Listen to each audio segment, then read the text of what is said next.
കേൾക്കുന്നില്ലേ? കേൾക്കുന്നുണ്ട്. Screen share ചെയ്യുന്നുണ്ടോ? ഷെയർ ചെയ്യാൻ വേണ്ടിട്ട് ഷെയർ സ്ക്രീൻ നോക്കട്ടെ. സോറി, ഞാൻ എന്റെ വീട്ടിലല്ല, ഞാൻ വേറൊരു എടുത്തുള്ളത്.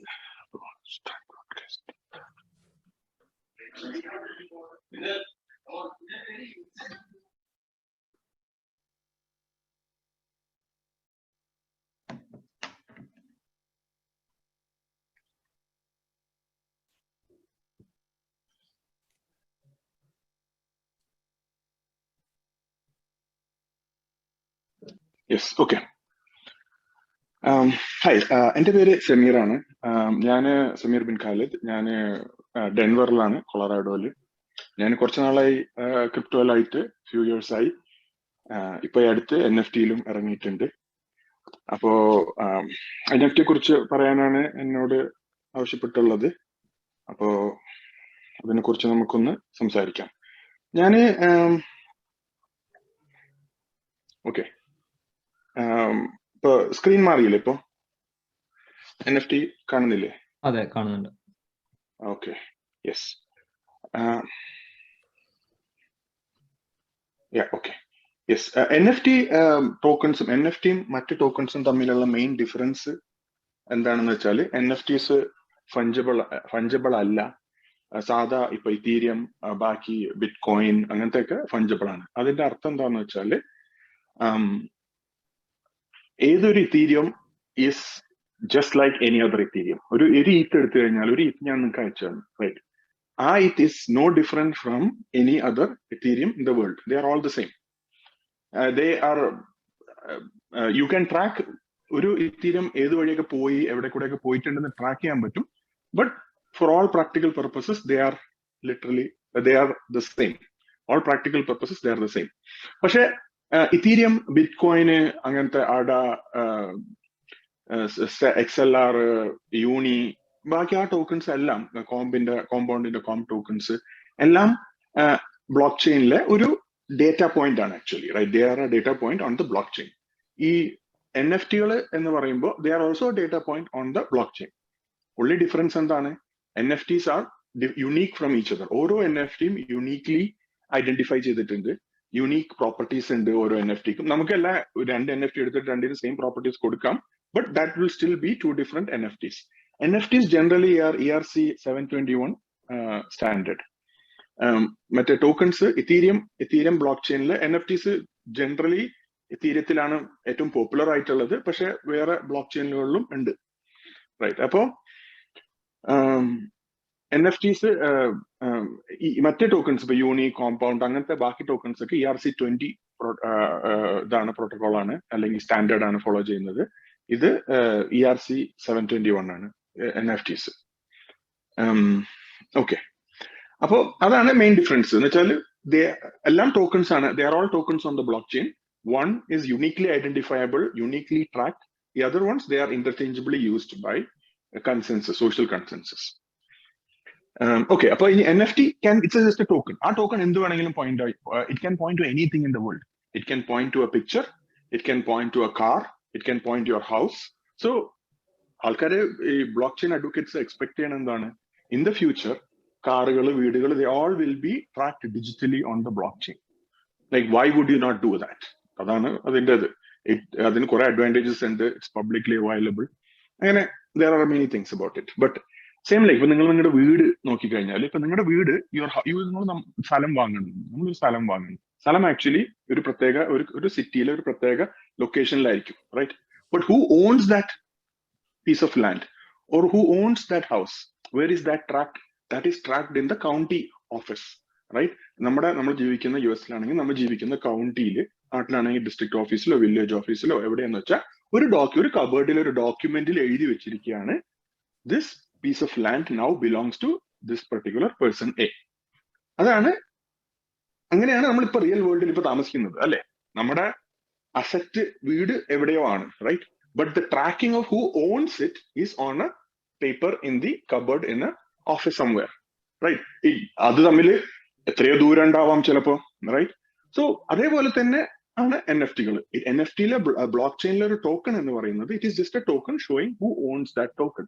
വിച്ച് വാലറ്റ് ഏത് അഡ്രസ്സിലാണ് ആ ടോക്കൺ ഇപ്പൊ എക്സിസ്റ്റ് ചെയ്യുന്നത്, ആർക്കാണ് ആ ഓണർഷിപ്പ് ഉള്ളത് ആ ടോക്കണിന്റെ, അതാണ് ടോക്കണിൽ ബ്ലോക്ക് ചെയിനിൽ ട്രാക്ക് ചെയ്യുന്നുള്ളൂ. അത് വാട്ട് ഡസ് ദാറ്റ് റെപ്രസെന്റ് എന്നുള്ളത് ഒരു അണ്ടർസ്റ്റാൻഡിംഗ് ആണ്. ഒരു നമ്മൾ ലിങ്ക് ചെയ്തിരിക്കുകയാണ് ആക്ച്വലി. പല NFT-കളും ആക്ച്വലി ഓൺ ചെയിൻ ആണ് ഫുള്ളി, അതല്ല. പക്ഷെ മെജോറിറ്റി NFT-കൾ ഓൺ ചെയിൻ അല്ല, അവരുടെ ഡേറ്റ പുറത്താണ് സ്റ്റോർ ചെയ്തിട്ടുള്ളത്. എന്ന് വെച്ചാൽ we will come to that, ഞാൻ കാണിച്ചു തരാം. Right, okay. അപ്പൊ അതാണ് മെയിൻ നമ്മൾ ചിന്തിക്കേണ്ടത്. ഇപ്പൊ നമ്മുടെ സ്ഥലം, how do you track the ownership of land? By transferring it in the piece of paper in the office in the county. ആ കൗണ്ടിയിലെ പേര്, ഈ പേര് മാറ്റിയിട്ട് വേറെ പേര് വെക്കുമ്പോൾ the ownership has changed. Right, സ്ഥലം അവിടെ തന്നെയാണ്, സ്ഥലം എങ്ങോട്ടും പോകണമെന്നില്ല. റൈറ്റ്, സ്ഥലം is still there, the house is still there. Right, the car also is still there, or it can be driven, but the car is physically somewhere else and the ownership is tracked by changing it in the county. അതേപോലെ തന്നെ block chain ഒരു image ഉണ്ട്. അത് digital image ആവാം, അതൊരു video ആവാം, ഒരു game asset ആവാം, it can be a piece of music on the Amazon cloud service. Wherever it is, the ownership is tracked on the blockchain. That is how you can look at it. Right? ഇനി NFT-കൾ, എന്ത് തരം NFT-കൾ ഉണ്ട്? ഇതൊരു ഇപ്പോഴത്തെ using ഇപ്പൊ നമ്മൾ ഉപയോഗിക്കുന്ന NFT, ഇനി ഫ്യൂച്ചറിൽ വേറെ പല യൂസുകൾ ഉണ്ടാവും, വേറെ കാര്യങ്ങളൊക്കെ വരും. ഇപ്പൊ യൂസ് ചെയ്യുന്നതാണ് ഞാൻ ട്രാക്ക് ചെയ്തിട്ടുള്ളത്. ആർട്സ്, ഒരു പിക്ചർ കാണാൻ നല്ല ഭംഗിയുള്ള ഒരു പിക്ചർ, അല്ലെങ്കിൽ ഒരു യൂണീക്ക് പിക്ചർ. റൈറ്റ്, അത് is an NFT. It can be tracked to a token, it can be tied to a token in the blockchain, and then that becomes an NFT. ഒരു collectible, ഇപ്പൊ നമ്മൾ Pokemon cards ഉണ്ട്, അല്ലെങ്കിൽ baseball cards ഇവിടെ അമേരിക്കയിൽ ആൾക്കാർ കാലങ്ങളായി ഉപയോഗിക്കുന്നുണ്ട്, കുട്ടികളും ആൾക്കാരും. അങ്ങനെ ആ കളക്റ്റബിൾ ഐറ്റംസ് ഉണ്ടല്ലോ, അതിന്റെ ഒരു ടോക്കൺ ആകാം. പിന്നെ പ്രൊഫൈൽ പിക്ചേഴ്സ്, ഇതിപ്പോ ഈ അടുത്ത് വന്നിട്ടുള്ളതാണ്. പ്രത്യേകിച്ച് ഇപ്പോ I will show examples again. Just pictures of different animals, different things that നമ്മൾ സോഷ്യൽ മീഡിയയിൽ നമ്മളെ റെപ്രസെന്റ് ചെയ്യാൻ ഉപയോഗിക്കുന്നത്. അതാണ് പ്രൊഫൈൽ പിക്ചർ NFTs. പിന്നെ ഗെയിമിംഗ് NFTs, മെറ്റാവേഴ്സ്, യൂട്ടിലിറ്റി. നമുക്ക് ഇതൊക്കെ ഓരോന്നായിട്ട് സംസാരിക്കാം. ടുവേർഡ്സ് ദി എൻഡ് ഞാൻ കുറച്ച് എക്സാമ്പിൾസ് ഉണ്ട് that may make sense more then. Right, ഇത് ഇപ്പൊ ഞാൻ കാണിക്കുന്നത് ബീപ്പിളുടെ NFT ആണ്. ഓക്കെ, ഇതൊരു NFT, ഇത് നിങ്ങൾ കേട്ടിട്ടുണ്ടാവും, world's most expensive NFT in the world. $69 million വിറ്റതാണ്. ബീപ്പിൾ എന്ന് പറഞ്ഞൊരു ആർട്ടിസ്റ്റിന്റെ NFT ആണ്. ക്രിസ്റ്റീസിലാണ് അത് സെയിൽ ചെയ്തത് ആക്ച്വലി. നമ്മുടെ ഓപ്ഷൻ ഹൗസ് ക്രിസ്റ്റീസ് ഉണ്ടല്ലോ, റൈറ്റ്, അവിടെയാണ് 69 million. മെറ്റാകോ എന്ന് പറഞ്ഞ ഒരു ആക്ച്വലി ഇന്ത്യൻ ഒറിജിൻ, സിംഗപ്പൂരിൽ താമസിക്കുന്ന ഒരു തമിഴനാണ് വാങ്ങിയത്. അപ്പോ ഈ ഇതിന് എന്തുകൊണ്ട് ഇത് കൊടുത്തു, റൈറ്റ്, എന്തുകൊണ്ട് അവന് കാശ് കൊടുത്താൻ കാരണം, ഇതിന്റെ പേര് എവരി ഡേയ്സ് ഫസ്റ്റ് 5,000 days എന്നാണ് ഈ പിക്ചർ, ഇതിന്റെ പേര്. ഇതെന്താണെന്ന് വെച്ചാല്, may be I can zoom and show it. ഇത് അവന്, ബീപ്പിൾ എന്നുള്ള ഒരു ആർട്ടിസ്റ്റ് എല്ലാ ദിവസവും ഓരോ പിക്ചർ വരക്കും. Right, he is drawing a picture every day. എന്നിട്ട് ഇത് ബ്ലോക്ക് ചെയിൻ ഒക്കെ വരുന്നതിന് മുമ്പേ ഓൺലൈൻ പല ഫോറങ്ങളിലും പല സ്ഥലങ്ങളിലും ഒക്കെ ആയിട്ട് അങ്ങേര് പോസ്റ്റ് ചെയ്യുമായിരുന്നത്. റൈറ്റ്, ഐ തിങ്ക് 5,000 days എന്ന് പറയുമ്പോൾ 10 years-ഓളം, I think maybe more than that, around that I think. അപ്പോ 10 years-ഓളം ആയിട്ട് ഇങ്ങേര് ഈ പിക്ചർ ഓരോ ദിവസവും പിക്ചർ വരക്കും. He Drew a picture the day he got married. He drew a picture the day his daughter was born. അങ്ങനെ ജീവിതത്തിന്റെ എല്ലാ ദിവസങ്ങളിലും അവന് പിക്ചർ വരച്ച് ഓൺലൈനിൽ ഇടും, പണ്ട് മുതലേ ഇടും. റൈറ്റ്, അപ്പൊ ആ ഇട്ട പിക്ചറുകള് എന്ത് ചെയ്ത് ഒരു ദിവസം ആ 5,000 days കഴിഞ്ഞപ്പോ എല്ലാ പിക്ചറും കൂടെ നമുക്ക് ട്രാക്ക് ചെയ്യാം. Actually his work you can track it. There is a proof of work behind it. Right, he drew a picture every day. അവന്റെ 5,000 days-ന്റെ work, 10 years of his work അവൻ ഒറ്റ NFT ആക്കി. Right, then it was sold at Christie's. അത് വാങ്ങിയത് ഒരു ഇന്ത്യക്കാരൻ actually. Imagine that. അപ്പോ എനിവേ, അപ്പൊ അതാണ്, that is why the value is there for this, that he did draw this for so long. Right, and the proof you can see online. Again, വേറെ വരച്ച ആൾക്കാരൊക്കെ ഉണ്ടാവും, അവരുടെ സാധനങ്ങളൊന്നും ഇത്ര പോയിട്ടുണ്ടാവില്ല. Anyway, so okay, see if I can change the screen. Okay, ബീപ്പിളുടെ NFT. ഇത് സെക്കൻഡ്. ഇത് വേറെ ഒരു ആർട്ട് NFT ആണ്. ഇത് ആക്ച്വലി ഒരാൾ ഓൺ ചെയ്യണം, JDH എന്നുള്ളത് ട്വിറ്ററിൽ, JDH എന്നാണ് അങ്ങേരുടെ പേര്. അങ്ങേര് ഓൺ ചെയ്യുന്ന 49 ringers ആണ്. ഇത് ഡിമിട്രി ചെറനിയാക്ക് എന്ന് പറഞ്ഞിട്ടുള്ള ഒരു ആർട്ടിസ്റ്റ് വരച്ച പിക്ചർ. ഇതാണ്, ഇറ്റ്സ് ജനറേറ്റീവ് ആർട്ട്. എന്ന് വെച്ചാൽ അങ്ങേര് വരച്ചില്ല, അങ്ങേര് ഒരു ആൽഗരിതം ഉണ്ടാക്കി. എന്നിട്ട് ആൽഗരിതത്തിന് റാൻഡം ആയിട്ട് ഓരോ സീഡ് കൊടുത്തുകൊണ്ട് നമ്മൾ വാങ്ങുമ്പോൾ we will get one picture when you buy it. Mint ചെയ്യുമ്പോൾ നമുക്കൊരു പിക്ചർ നമുക്ക് വേണ്ടി ജനറേറ്റ് ചെയ്യും. അപ്പോ ആർട്ടിസ്റ്റ് അറിയില്ല എന്താ, artist does not know what is going to happen, what kind of picture is going to come. അപ്പൊ ഇതുണ്ടാക്കി. ഇപ്പോഴത്തെ ചീപ്പസ്റ്റ് ഇപ്പോഴത്തെ cheapest ringer പോകുന്നത് 66 ETH-നാണ്, റൈറ്റ്? അത് കണക്കൂട്ടി നോക്കാം, ഒരു $4,000 ആണ് ഒരു ETH. 66 ETH ആണ് cheapest of these. ഇതിൽ 49 ആണ്. ലാസ്റ്റ് ഫ്യൂ ഡേയ്സിൽ 30 ഡേയ്സിൽ സം 17, 80, 100, 155 ഓരോന്ന് വിറ്റ് പോയിട്ടുണ്ട്. അതിന് റേറിറ്റി ഉണ്ട് ഓരോന്നിനും. ചില ഇതിന് ഗ്രീൻ ഡോട്ട് ഉണ്ട്, ഗ്രീൻ ഡോട്ടുകൾ ആകെ കുറച്ചേ ഉള്ളൂ. പിന്നെ ചിലത് it looks like a goose, it looks like different things. So there are different rarities, different properties for each of them that makes them valuable, priced differently, but they're all valuable. I think എനിക്ക് തോന്നുന്ന ഒരു 1000 NFT-കളെ അങ്ങനെ ഇറക്കിയിട്ടുള്ളൂ. ഇത് next വേറൊരു art block project ആണ്. This NFT ഫിഡൻസ എന്ന് പറയും, Taylor ഹോബ്സിന്റെ. These are ഇത് അഗെയിൻ ജനറേറ്റഡ് ആണ്. ഇത് അഗെയിൻ നമ്മൾ ആർട്ടിസ്റ്റ് ആൽഗോരിതം ഉണ്ടാക്കി, ഈ ടെസ്റ്റഡ് ആൽഗോരിതം അങ്ങനെ കുറെ ഉണ്ടാക്കി നോക്കിയിട്ടുണ്ടാവും. മന്ത്സ് ഓഫ് വർക്ക് അവർ ചെയ്യുന്നുണ്ട് ഓരോ ആർട്ടിസ്റ്റും ഈ വർക്കിൽ. ഈ test algorithm and then he gives the algorithm, publish the algorithm and publish the mechanism to mint it. ഇത് ഉണ്ടാക്കാനുള്ളൊരു ഉണ്ടാക്കാം. അപ്പൊ ഓരോരുത്തരും കാശ് കൊടുത്തിട്ട് 0.1 ETH കൊടുത്തിട്ടാണ് അവർ വാങ്ങിയത് മിന്റ് ചെയ്ത സമയത്ത്, റൈറ്റ്? അവർ മിന്റ് ചെയ്ത സമയത്ത് 0.1 ETH കൊടുത്തിട്ടുള്ളൂ ഓരോ പിക്ചറിനും, റൈറ്റ്? ഇത് പിക്ചറാണ്, വേറെ ഒന്നുമല്ല. It doesn't move or anything. ചില NFT-കൾ മൂവ് ചെയ്യും, വീഡിയോ പോലെയാണ്. They have JavaScript in it, they do things, but these ones don't move, they are just a picture. അത് ടൈലർ ഹോബ്സിന്റെ അഗെയിൻ 1000 പീസ് ഉണ്ടായിരുന്നു എന്നാണ് എന്റെ understanding. The cheapest of them is $500,000. cheapest ഈ ഒരു പിക്ചർ ഇതിലേതിനൊന്നും ഇറ്റ് ഈസ് $500,000 each. സോ അതൊന്ന്.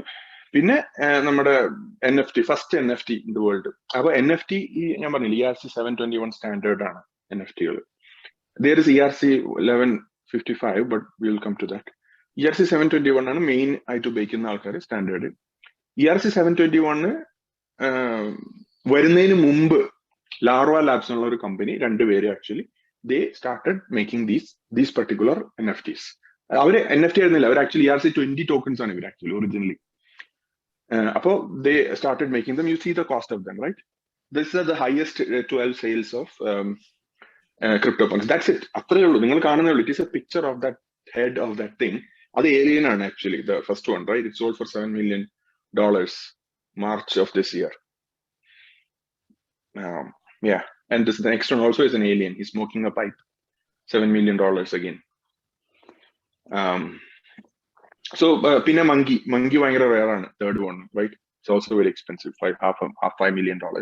So current cheapest of these punks, CryptoPunks, there are 10,000 CryptoPunks. Cheap is around 100 ETH. I know $400,000 ആണ്. 100 ETH ആണ് cheapest punk ഇപ്പൊ കിട്ടാൻ.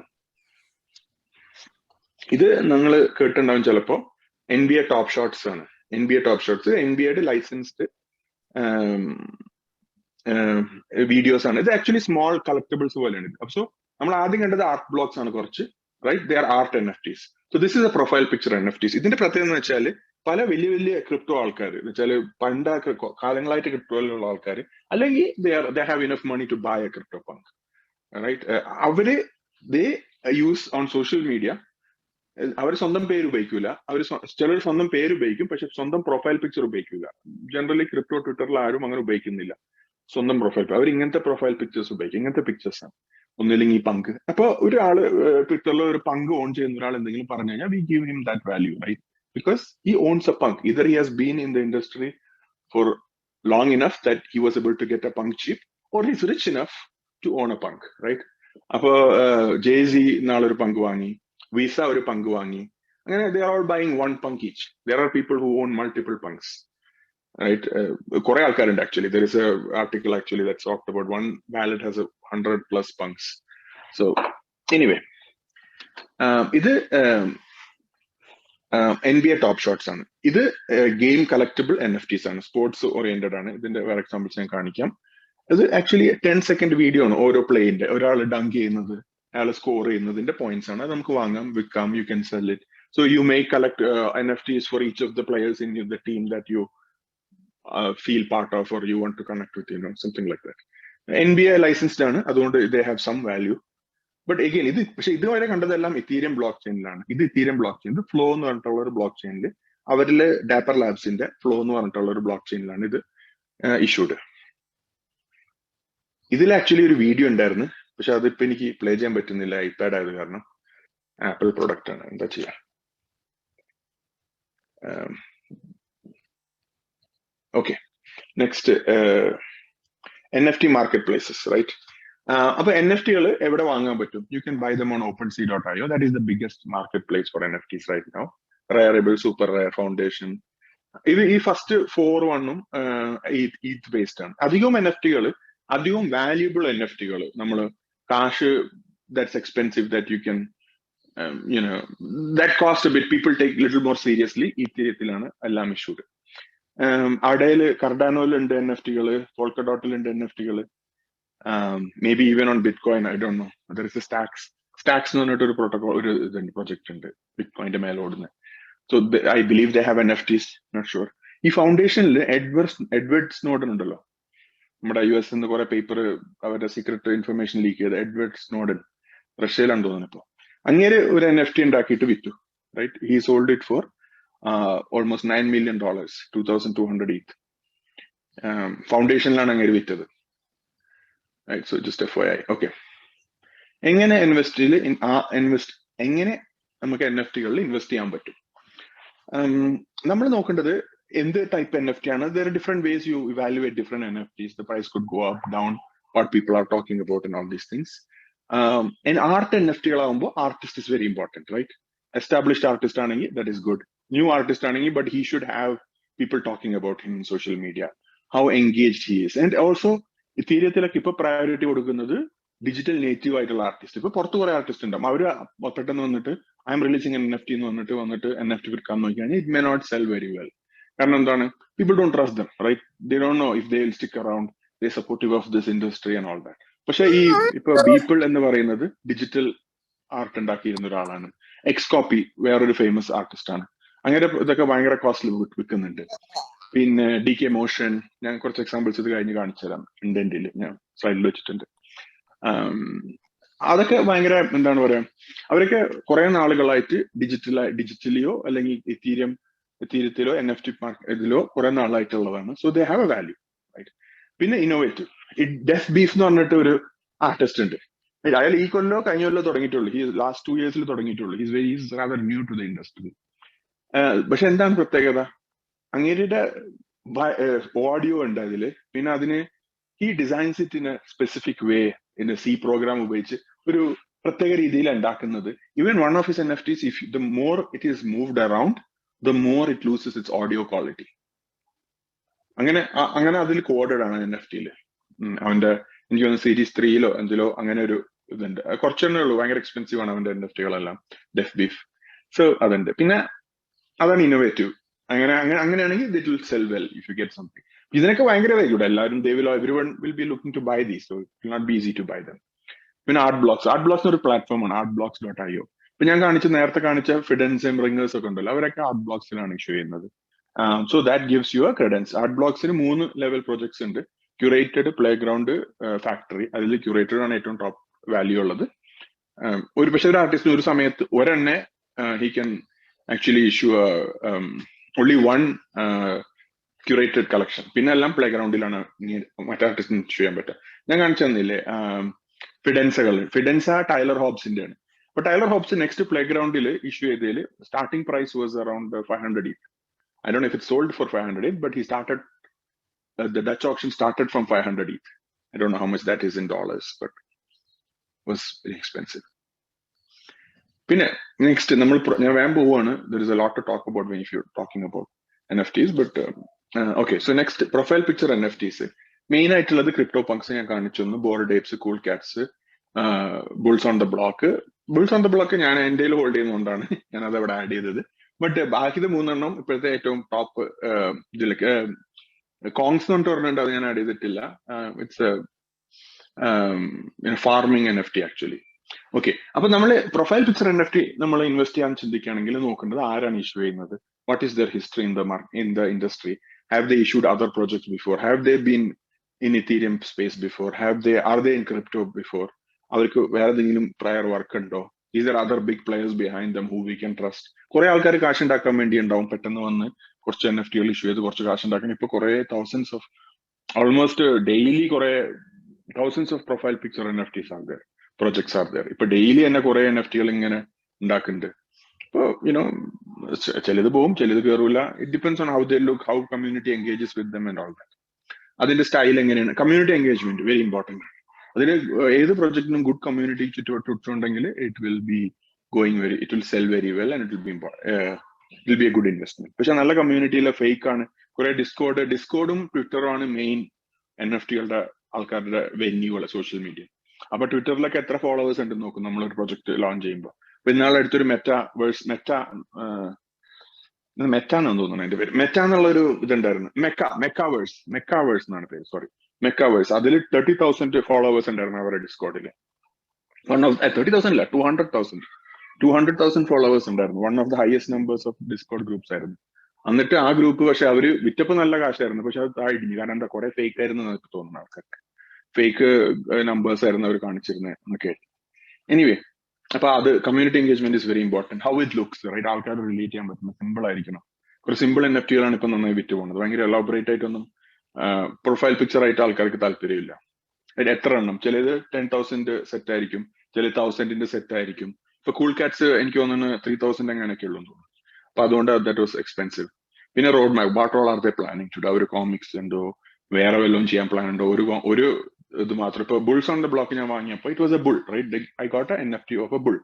കുറച്ച് കഴിഞ്ഞപ്പോ അവർ ബെയർസ് ഫ്രീ ആയിട്ട് തന്നു, കുറച്ച് കഴിഞ്ഞപ്പോ ബുൾസിന്റെ കോമിക്സ് ഫ്രീ ആയിട്ട് തന്നു. അങ്ങനെ if they are having a lot of things that they are planning to release in the future, then it gives value to the project.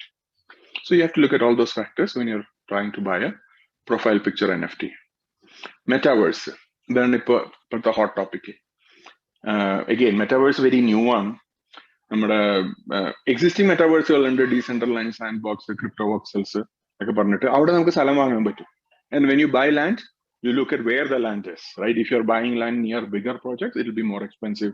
If you're buying land further away from existing projects, that the price changes based on that. And also എത്ര land ഉണ്ട്. ഇപ്പൊ metaverse infinite ആണല്ലോ, നമുക്ക് എത്ര വേണമെങ്കിലും ഉണ്ടാക്കാം. ഇപ്പൊ ഓരോ പ്രൊജക്ട് പറയും ഞങ്ങൾ ഇത്ര പ്ലാൻ ആണുള്ളത്, ഇന്നാണ് ഞങ്ങളുടെ റിലീസ് ഷെഡ്യൂൾ. അപ്പൊ നമ്മൾ അതിന്റെ ബേസിൽ the price will be different, right? And then ഓരോ ഈ മെറ്റാവേഴ്സുകളിലും, ഈ 3 എണ്ണത്തിലും കുറെ മെറ്റാവേഴ്സുകളുണ്ട്. നേരത്തെ ഫസ്റ്റ് യൂസഫ് പറഞ്ഞിരുന്നു കുറച്ചും കൂടെ മെറ്റാവേഴ്സുകൾ, റൈറ്റ്? ടോക്കൺസ് ഉണ്ട്. ഓരോ മെറ്റാവേഴ്സിനും അതിൻ്റെതായ കറൻസി ഉണ്ടാവും. So if you invest in those currencies, when the metaverse goes well, you can make more money. And your token could go expensive. You can buy the land. സാധനങ്ങൾ വാങ്ങാൻ പറ്റും മെറ്റാവേഴ്സിൽ. അങ്ങനെ that is the current way people are investing in metaverses. ഈ land ഒക്കെ NFT-കളാണ്. Again ഒരു video ഉണ്ടായിരുന്നു, അത് play ചെയ്യുന്നില്ല. ഇത് DK മോഷന്റെ വീഡിയോ ആണ്. ഒരു NFT ആണ്. അത് വാങ്ങിയത് നമ്മുടെ സ്നൂപ്പ് ഡോഗ് ഉണ്ടല്ലോ, നമ്മുടെ റാപ്പർ വാങ്ങിയത് 225 ETH ഡെസ്റ്റിനി എന്നുള്ളൊരു NFT ആണ്. ഒരു ജിഫ് ആണ് ആക്ച്വലി. അത് ഐപാഡിൽ ഡിസ്പ്ലേ ചെയ്യാൻ പറ്റുന്നില്ല, sorry. See if I can move.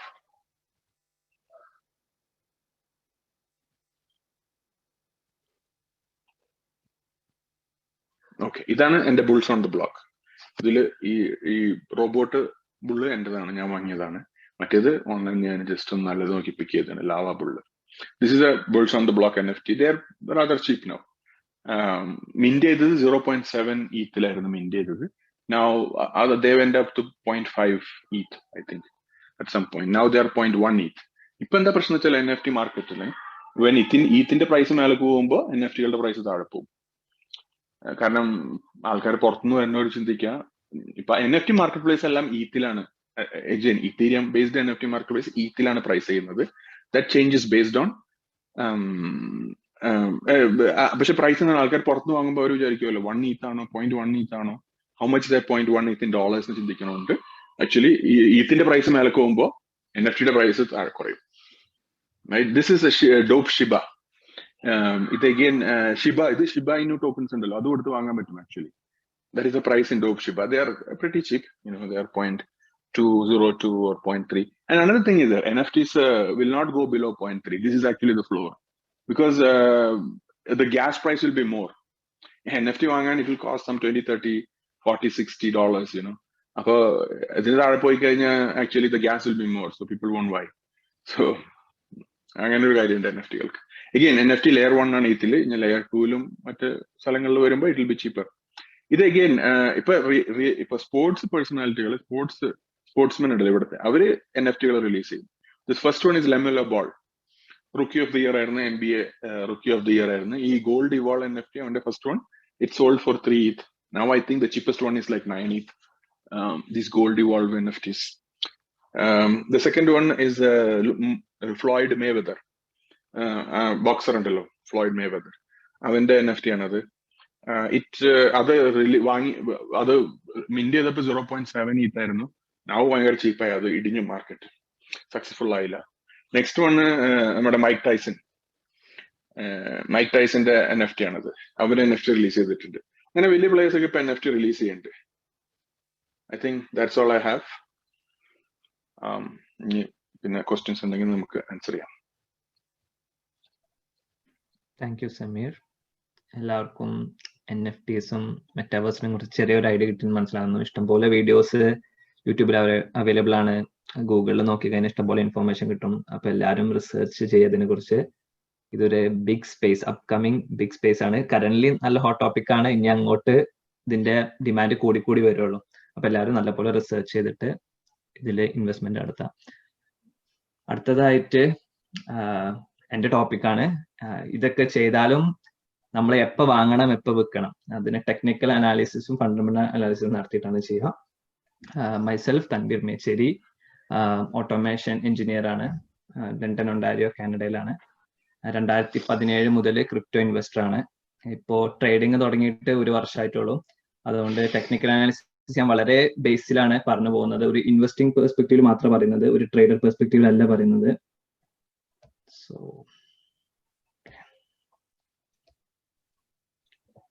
Screen കാണുന്നുണ്ടോ എല്ലാവർക്കും?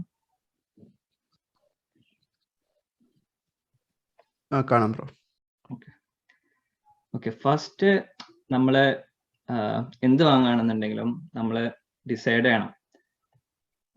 ഒരു ഇനീഷ്യൽ ഇൻവെസ്റ്റർ എന്ന രീതിയിൽ ഞാൻ ഫസ്റ്റ് വാങ്ങിയത് ബിറ്റ്കോയിൻ ആണ്. അപ്പൊ എല്ലാ ഇനീഷ്യൽ ഇൻവെസ്റ്ററും ബിറ്റ്കോയിൻ സ്റ്റാർട്ട് ചെയ്ത് തുടങ്ങണം എന്നാണ് എൻ്റെ opinion. But it's up to you, നിങ്ങൾക്ക് റിസർച്ച് ചെയ്തിട്ട് ചെയ്യാൻ എങ്ങനെ വെച്ചാൽ. അപ്പോൾ ഇപ്പോൾ ബിറ്റ്കോയിന്റെ പ്രൈസ് 61,000, സെക്കൻഡ് പ്രൈസ് ഇത്തിരിയും $4,296.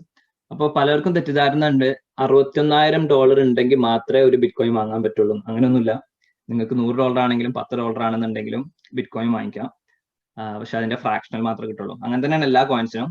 ഈ പ്രൈസ് ഇത്രയാണെന്നുണ്ടെങ്കിലും നമുക്ക് ഫ്രാക്ഷണൽ ഷെയർസ് ആയിട്ട് നമുക്ക് വാങ്ങാൻ പറ്റും.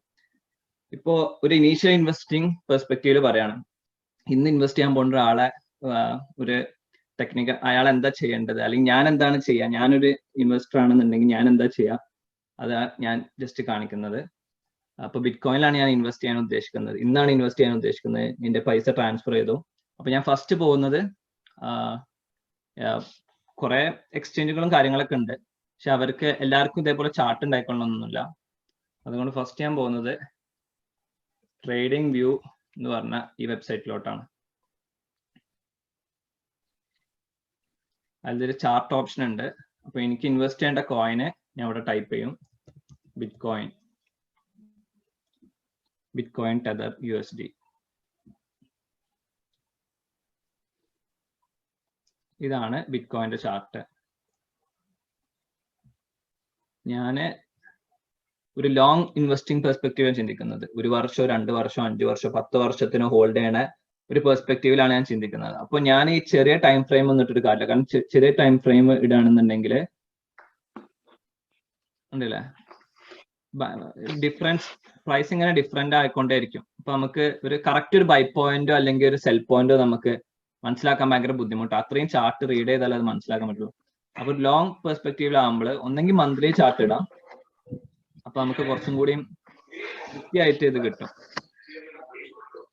ഇപ്പോ ഇത് ഈ സെഷൻ നമ്മള് 2018 2017 ആണ് ചെയ്യണമെന്നുണ്ടെങ്കിൽ ബിറ്റ്കോയിന്റെ പ്രൈസ് ഏകദേശം 2017 ആയപ്പോ $4,000. സെഷൻ നടന്നുകൊണ്ടിരിക്കുകയല്ലേ, കറക്റ്റ് എന്റെ സെഷൻ ആയപ്പോ ചാർജ് പോയി. ഞാൻ സെമീറിനൊന്ന് മ്യൂട്ട് ചെയ്യണ്ടേ, സോറി.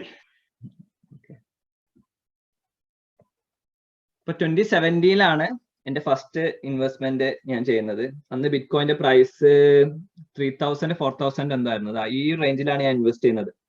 അപ്പൊ എനിക്ക് അതിനെ കുറിച്ചൊന്നും അറിയില്ല, ഞാൻ ജസ്റ്റ് ഇൻവെസ്റ്റ് ചെയ്തു എന്നുള്ളൂ. ഈ ടെക്നിക്കൽ അനാലിസിസ് ഒന്നും ഞാൻ നടത്തിയിട്ടില്ല. ഞാൻ ചെയ്തു, മുകളിലോട്ട് പോയതാ, ഇതുവരെ എത്തി, $20,000 വരെ എത്തി. ഞാൻ എന്നിട്ട് സെല്ല് ചെയ്തിട്ടില്ല.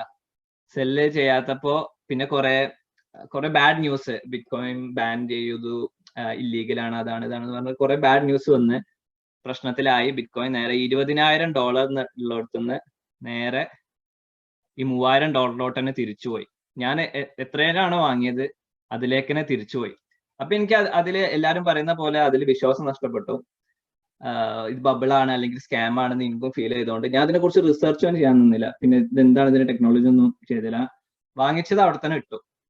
പിന്നെ കുറച്ച് കഴിഞ്ഞിട്ട് ഒരു 2020 ഇത് വീണ്ടും ഇതിങ്ങനെ പൊന്താൻ തുടങ്ങി. ഒരു 14,000 15,000 ആയപ്പോ പിന്നെ ഞാനിതിങ്ങനെ നോക്കാൻ തുടങ്ങി. അപ്പോ കുറെ ബില്യനേഴ്സും മില്യനേഴ്സും ഒക്കെ ഇതിനെ കുറിച്ച് പറയുന്നുണ്ട്. അപ്പൊ എനിക്ക് കുറച്ചും കൂടി ഇതിനെ കുറിച്ച് റിസർച്ച് ചെയ്യണം തോന്നി. അങ്ങനെ റിസർച്ച് ചെയ്തിട്ട് ഞാൻ വീണ്ടും റീസ്റ്റാർട്ട് ചെയ്ത് ഇൻവെസ്റ്റിംഗ് 2020 ആയപ്പോൾ. അപ്പോൾ ഏകദേശം 20,000 ആയിട്ടുണ്ട്. ഞാൻ വീണ്ടും ഇൻവെസ്റ്റ് ചെയ്യാൻ തുടങ്ങി. പിന്നെയാണ് ഞാൻ ടെക്നിക്കൽ അനാലിസിസ് പഠിക്കുന്നത്. കാരണം ഇതേപോലത്തെ ഓപ്പർച്യൂണിറ്റീസ് ഗ്രാബ് ചെയ്യണമെന്നുണ്ടെങ്കിൽ ടെക്നിക്കൽ അനാലിസിസ് നമ്മൾ അറിഞ്ഞിരിക്കണം. ഓക്കെ, അപ്പൊ ഞാൻ 20,000 റേഞ്ചിൽ ഇൻവെസ്റ്റ് ചെയ്തു. ഒരു 5 months കൊണ്ട് 2021 മാർച്ച് ആയപ്പോഴേക്കും 64,000 ആയി.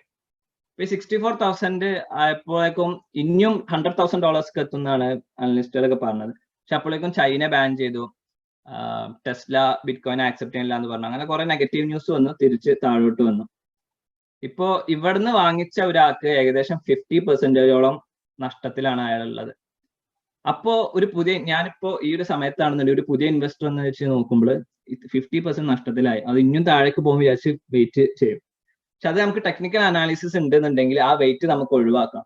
കാരണം ഇതിന്റെ താഴെ പോകില്ല എന്നുള്ളത് ഒരു ടെക്നിക്കൽ അനാലിസിസ് പെർസ്പെക്റ്റീവിൽ നിന്ന് നമുക്ക് മനസ്സിലാവും. അപ്പൊ അതാണ് നമ്മൾ ഈ സെഷനിൽ എക്സ്പ്ലെയിൻ ചെയ്യാൻ പോകുന്നത്.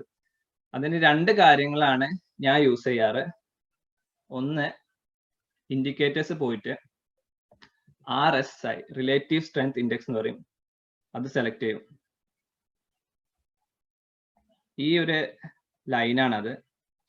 ഈ ലൈനിന്റെ പ്രത്യേകത എന്ന് വെച്ചാൽ ഇത് 30 മുതൽ 70 വരെ ഒരു റേഞ്ച്, പിന്നെ അങ്ങോട്ടും മേലോട്ടും റേഞ്ച് ഉണ്ട്. ഈ 70 മുകളിലോട്ട് പോയി കഴിഞ്ഞാൽ ഓവർ സോൾഡ് എന്നാണ് അതിനർത്ഥം. ചെറിയ ടൈം ഫ്രെയിമിൽ ഇട്ടാം.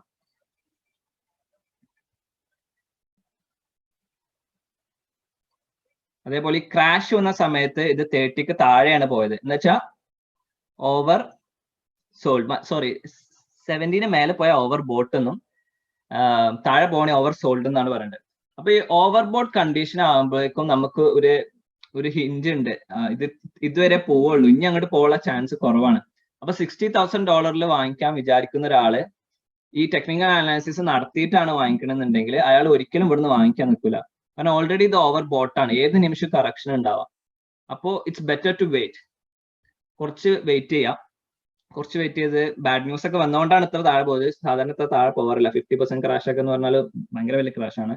അപ്പൊ നമ്മൾ കുറച്ച് വെയിറ്റ് ചെയ്ത് കഴിഞ്ഞാൽ ഈ ഓവർ ബോട്ട് കണ്ടീഷൻ ഇങ്ങനെ മെല്ലെ മെല്ലെ മെല്ലെ മെല്ലെ ഓവർ സോൾ കണ്ടീഷനോട്ട് വരും, ബിലോ 30. ഇപ്പൊ ഇത് കണ്ടാൽ മനസ്സിലാവും, $30,000 ആയപ്പോഴാണ് ഈ 30 റേഞ്ചിൽ വന്നത്. അപ്പൊ ഇതൊരു പുതിയ ഇൻവെസ്റ്ററെ സംബന്ധിച്ചോളം ഭയങ്കര ഒരു ഗുഡ് ബൈ പോയിന്റ് ആണ്. അപ്പൊ ഞാൻ ഈ ഒരു സമയമായപ്പോ തന്നെ ഞാൻ ഈ ഒരു ഇൻഡിക്കേറ്റർ ഞാൻ ശ്രദ്ധിച്ചു, ഓവർ സോൾഡ് ആണെന്ന് മനസ്സിലായി. ഞാൻ വീണ്ടും കൂടുതൽ വാങ്ങാൻ തുടങ്ങി ഈ ഒരു പോർഷനിൽ. പിന്നെ കുറച്ച് മേലോട്ട് പോയി, അപ്പോൾ ഓവർ ബോട്ട് കണ്ടീഷൻ എത്തില്ല, അതുകൊണ്ട് വെക്കുന്നില്ല.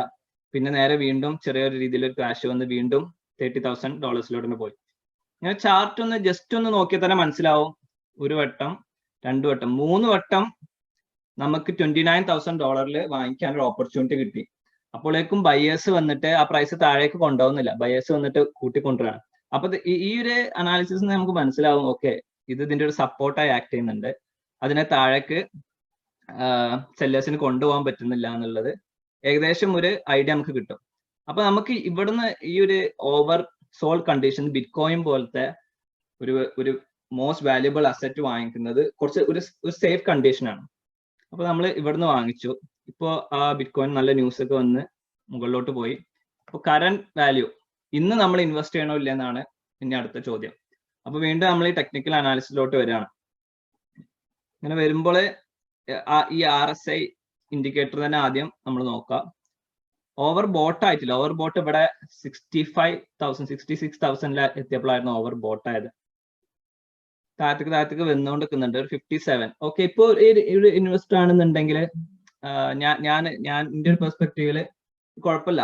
പക്ഷെ എന്നാലും there is A chance it can go further. കാരണം ഓവർ സോൾഡ് കണ്ടീഷൻ എത്തിയിട്ടില്ലല്ലോ. അതുകൊണ്ട് എന്റെ അടുത്ത് ഇപ്പോൾ ഒരു $10,000 ഉണ്ടെന്നുണ്ടെങ്കിൽ ഞാൻ $10,000 ഈ ഒരു ബൈ പോയിന്റിൽ ഞാൻ വാങ്ങില്ല. ബിക്കോസ് അത് ഓവർ സോൾഡ് കണ്ടീഷനിൽ എത്തിയിട്ടില്ല. അപ്പൊ may be like I invest 25% here. Okay, ഇനിയിപ്പോ കുറച്ച് ബാഡ് ന്യൂസ് ഒക്കെ വന്നു, അല്ലെങ്കിൽ ഭയങ്കരമായിട്ട് റെഗുലേഷൻ വരാൻ പോവാണ്, അങ്ങനെയൊക്കെ വന്നു കഴിഞ്ഞാൽ ഇത് ക്രാഷ് ആയിട്ട് തിരിച്ചു വരാൻ ചാൻസ് ഉണ്ട്. പക്ഷെ ഇനി ക്രാഷ് ആയി തിരിച്ചു വരുമ്പോൾ ഈ ഒരു പോർഷനിലേക്ക് തിരിച്ചു വരാനുള്ള പ്രോബബിലിറ്റി വളരെ വളരെ കുറവാണ്.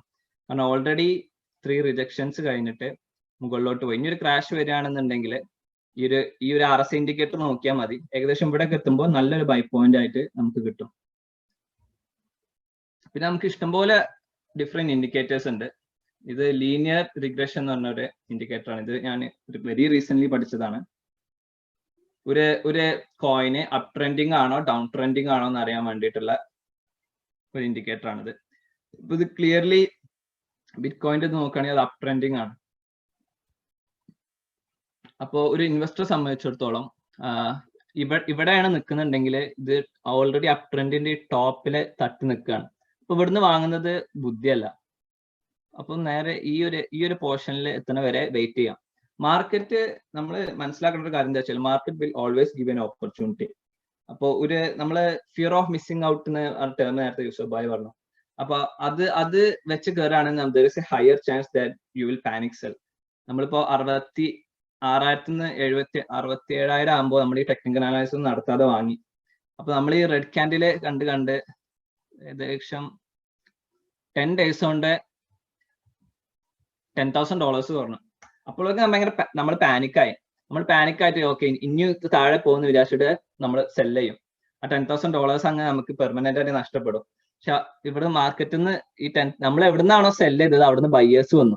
അപ്പൊ എന്തുകൊണ്ടാണ് വന്നത് എന്ന് വെച്ചാൽ കുറെ പേര് ടെക്നിക്കൽ അനാലിസിസ് യൂസ് ചെയ്യുന്നുണ്ട്. അപ്പൊ അവർക്ക് മനസ്സിലായി ഓക്കെ ഇത് ഈ പ്രൈസിന് താഴെ പോകാനുള്ള പ്രോബബിലിറ്റി വളരെ കുറവാണ്. അങ്ങനെ ഒരുപാട് പേര് ആ ഒരു പ്രൈസ് പോയിന്റിൽ നമ്മൾ പാനിക് സെല് ചെയ്ത ആ പ്രൈസ് പോയിന്റിൽ കുറെ പേര് ബൈ ചെയ്ത് മേലോട്ട് പോയി. അപ്പൊ ഈ ടെക്നിക്കൽ അനാലിസിസ് അറിയാത്ത ഒരാൾ വീണ്ടും ഇത് വീണ്ടും മേലോട്ട് പോകണമെന്ന് പറഞ്ഞ് വീണ്ടും ഇവിടുന്ന് വാങ്ങും. പക്ഷെ ഇവിടുന്ന് വാങ്ങിയ ഒരു മോശം ബൈ പോയിന്റ് ഒന്നല്ല, കാരണം ഓവർ ബോട്ട് കണ്ടീഷൻ ആയിട്ടില്ല. അപ്പൊ ഇതാണ് ഏറ്റവും ബേസിക് ആയിട്ട് ഏതൊരാൾക്കും എപ്പോ വാങ്ങണം അല്ലെങ്കിൽ എപ്പോ സെല് ചെയ്യണം എന്ന് യൂസ് ചെയ്യാൻ പറ്റുന്ന ഒരു സിമ്പിൾ ടെക്നിക്കൽ ഇൻഡിക്കേറ്റർ ആണിത്. ഇഷ്ടംപോലെ ടെക്നിക്കൽ ഇൻഡിക്കേറ്റേഴ്സ് ഉണ്ട്. മൂവിങ് ആവറേജ് ഉണ്ട്, മൂവിങ് ആവറേജ് എക്സ്പോണൻഷ്യൽ ഉണ്ട്. അതൊക്കെ പ്രൊഫഷണൽ ട്രേഡേഴ്സ് യൂസ് ചെയ്യുന്നതാണ്. ഞാനൊരു ഇൻവെസ്റ്റിംഗ് പെർസ്പെക്റ്റീവിൽ പറയുന്നതുകൊണ്ട് ഏറ്റവും സിമ്പിൾ ആയിട്ട് ഈ ഇൻഡിക്കേറ്റർ ആണ് നല്ലതെന്ന് എനിക്ക് ഫീൽ ചെയ്തു. ഇനി അടുത്തത് ഈ ഇൻഡിക്കേറ്റർ ലാഗിങ് ആണ്. അതുകൊണ്ട് എപ്പോഴും ഈ ഇൻഡിക്കേറ്ററിനെ ട്രസ്റ്റ് ചെയ്യാൻ പറ്റില്ല. ഉദാഹരണത്തിന് ഇപ്പോ റീസെന്റ് ഈ ലാസ്റ്റ് മന്ത് $1,000% ഇൻക്രീസ് ആയ ഷിബ കോയിന്. ഓക്കെ, ഞാൻ ഫസ്റ്റ് ഷിബ കോയിൻ വാങ്ങുന്നത് ഈ ഒരു റേഞ്ചിലാണ്. കാരണം ഞാൻ ഇവിടുന്ന് വാങ്ങിച്ചപ്പോ ഒരുപാട് ഓൾറെഡി മേലോട്ട് പോയി. ഏകദേശം 50%ഓളം ക്രാഷ് വന്നു. 30ന്ന് ഏകദേശം 50%ഓളം ക്രാഷ് വന്നു. അപ്പൊ ഞാൻ ഇപ്പൊ വാങ്ങിച്ചത് ഓക്കെ ഇവിടുന്ന് വാങ്ങിച്ചു കഴിഞ്ഞാല് ഓവർ സോൾഡ് ആയിരുന്നു. ഇത് ഓൾറെഡി ഓവർ സോൾഡ് ആയിട്ടും ഞാൻ വാങ്ങിച്ചു. പക്ഷെ അവിടുന്ന് വീണ്ടും ഒരു 50% കൂടി ക്രാഷ് ആയി. പക്ഷെ ഈ കോയിനിനെ കുറിച്ച് കുറച്ച് റിസർച്ച് നമ്മൾ നടത്തണം. ഇത് എന്തുകൊണ്ട് ക്രാഷ് ആവുന്നത്, മുകളിലോട്ട് പോവാൻ ചാൻസ് ഉണ്ടോ എന്ന് ഒരു കുറച്ച് റിസർച്ച് നമ്മൾ നടത്തി കഴിഞ്ഞാൽ നമുക്ക് മനസ്സിലാവും. ഈ ഓവർ സോൾഡ് കണ്ടീഷൻ നമുക്ക് ആവറേജ് ഡൗൺ ചെയ്യാന്ന് പറയും. ഇപ്പോ $100 ഇവിടെ കുറച്ച് വാങ്ങി, പിന്നെ 50% ക്രാഷ് വന്നു. അപ്പൊ നമ്മൾ ആ $100 $50 ആയി. അപ്പൊ വീണ്ടും നമ്മൾ ഇവിടുന്ന് ഡോളർ കോസ്റ്റ് ആവറേജ് നമുക്ക് ചെയ്യാം. കാരണം നമ്മുടെ ലോങ് ടേം ടാർഗറ്റില് ഈ പ്രൈസ് ആയിരുന്നു നമ്മുടെ ലോങ് ടേം ടാർഗറ്റ്. അപ്പൊ നമുക്ക് വീണ്ടും ഇവിടുന്ന് വാങ്ങാം. പക്ഷെ ഈ ഒരു പ്രൈസ് റേഞ്ച് ഏകദേശം 3 monthsോളം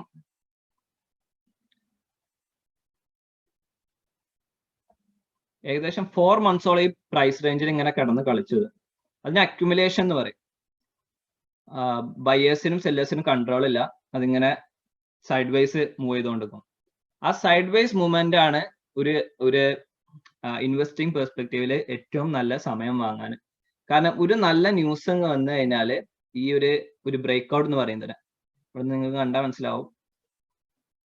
ഈ ക്യാൻഡിൽ അങ്ങ് ഇതിന് മേളിലോട്ട് ക്ലോസ് ചെയ്തിട്ട് പിന്നെ നിന്നിട്ടില്ല, നേരെ ഏകദേശം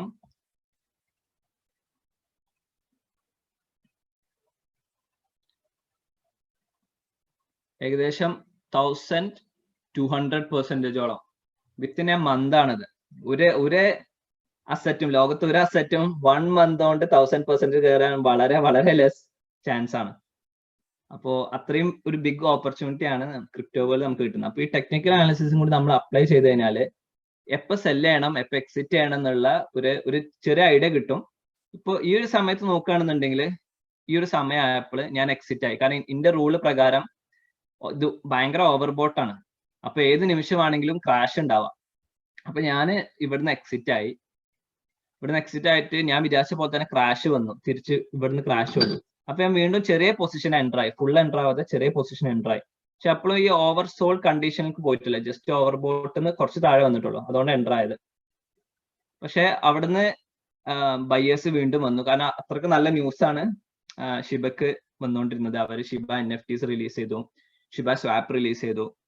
അപ്പോ 2 മില്യണോളം ട്വിറ്റർ ഫോളോവേഴ്സ് ഉണ്ട്. അപ്പോൾ ഈ കമ്മ്യൂണിറ്റി ഭയങ്കര ഇമ്പോർട്ടന്റ് ആണ്, സ്ട്രോങ് കമ്മ്യൂണിറ്റിയാണ്. അതുകൊണ്ടാണ് ഇത് മുകളിലോട്ട് പോയിക്കൊണ്ടിരുന്നത്. പിന്നെ ഞാൻ ഈ ഒരു പോയിന്റിൽ എത്തിയപ്പോൾ വീണ്ടും ഈ ഒരു 90 ഇൻഡിക്കേറ്റർ RSI 90 എത്തിയെന്ന് എനിക്ക് മനസ്സിലായി. അപ്പൊ ഞാൻ ഇവിടുന്ന് വീണ്ടും സെല് ചെയ്തു. ഇവിടുന്ന് വീണ്ടും സെല് ചെയ്തിട്ട് പ്രതീക്ഷിച്ച പോലെ തന്നെ തിരിച്ചു വന്ന് ഏകദേശം ക്രാഷ് വന്നു. പക്ഷെ ഓവർ സോൾഡ് കണ്ടീഷൻ എപ്പോഴും ആയിട്ടില്ല, എപ്പോഴും ഓവർബോട്ട് കണ്ടീഷനിൽ തന്നെ നിൽക്കുന്നത്. അതുകൊണ്ട് ഞാൻ ഇപ്പോഴും കൂടുതൽ പൊസിഷൻ എൻ്റർ ചെയ്യാൻ എനിക്ക് ധൈര്യമില്ല. കാരണം ഈ ഒരു പൊസിഷൻ എൻ്റർ ചെയ്ത് കഴിഞ്ഞാൽ ഇത്രയും 1000% 1 month മുകളിലേക്ക് പോയൊരു കാര്യം 50% 60% താഴേക്കുള്ള പ്രോബബിലിറ്റി വളരെ വളരെ കൂടുതലാണ്. ഇനി നമ്മൾ സെല്ല് ചെയ്താലും വേറെ ഇവിടുന്ന് ഇപ്പോൾ സെല്ല് ചെയ്താലും നമ്മൾ ഇത്രയും ഒരു ക്രാഷ് വരുമ്പോൾ നമുക്ക് മനസ്സിലായി ഇത് കുറച്ച് ഡിമാൻഡ്, എസ്പെഷ്യലി ട്രെൻഡിങ് കോയിൻ ആണെന്നുണ്ടെങ്കിൽ ഇങ്ങനെ ഒരു ക്രാഷ് വന്നാലും നമുക്ക് ചെറിയ പൊസിഷനിൽ വേണമെങ്കിൽ വീണ്ടും എൻ്റർ ആവാം. ഇനി അതുവേറ്റ് ഇത് ഇത്രയും താഴെ വന്നാലും നമുക്ക് ഡോളർ കോസ്റ്റ് ആവറേജ് ചെയ്യാം. പക്ഷെ ഇതേപോലത്തെ മീം കോയിൻസ് ഒരു പുതിയ ഇൻവെസ്റ്ററെ ഒരിക്കലും ഞാൻ സജസ്റ്റ് ചെയ്യില്ല. ഞാൻ സജസ്റ്റ് ചെയ്യുന്നത് ഇതേപോലെ ഈ കോയിൻ മാർക്കറ്റ് ക്യാപ്പ് എന്ന് പറഞ്ഞിട്ട് വെബ്സൈറ്റ് ഉണ്ട്, അതിൽ പോയിട്ട് നിങ്ങൾ ടോപ്പ് കോയിൻസ് ഇവിടെ കാണാൻ പറ്റും. അപ്പൊ അതിന്റെ എല്ലാ ഇൻഫോർമേഷനും ഇതിലുണ്ട്. ഇപ്പൊ ബിറ്റ് കോയിൻ എടുക്കുകയാണെന്നുണ്ടെങ്കിൽ